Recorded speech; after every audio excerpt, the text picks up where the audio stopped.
Last week, Apple introduced the iPad Pro, and last month, Microsoft introduced the new Surface Pro. It's a really big tablet that's meant to be used with a keyboard case and can be used with a stylus. They're the same type of device, but they're used in some pretty different ways. The iPad Pro is still very much a tablet. Its keyboard type's great, but you still have to rely on touch to get around.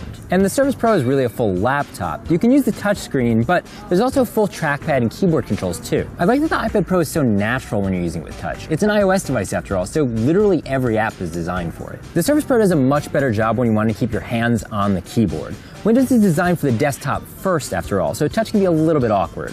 That difference extends to apps. All of my favorite iPad apps are here, which means I can use some really powerful and free versions of Photoshop. But that's still mobile Photoshop. I can use actual Photoshop on the Surface. That's the kind of difference that's going to make it hard for pros to pick the iPad Pro.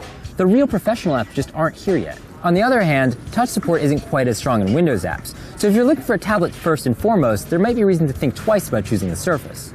One thing that artists will love is the iPad Pro's stylus. It's one of the best I've ever used. The Surface Pen can be a little bit less natural, but I love that it has an eraser. Every stylus should have one. I really wish the Apple Pencil had an eraser, but it is really responsive and has amazing palm rejection, although quality will vary from app to app. Same goes for the Surface. My handwriting looks beautiful in OneNote, but less so elsewhere.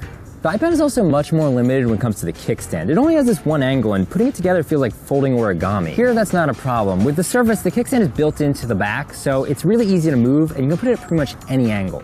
You either like this one angle or you get a new keyboard. Here, you're good with pretty much anything. The one angle also isn't great for balancing on your lap. Because it has a short keyboard, it constantly feels like it's about to fall over. On the Surface, the keyboard can be a little bit bouncy, but you don't have to worry about it falling at all.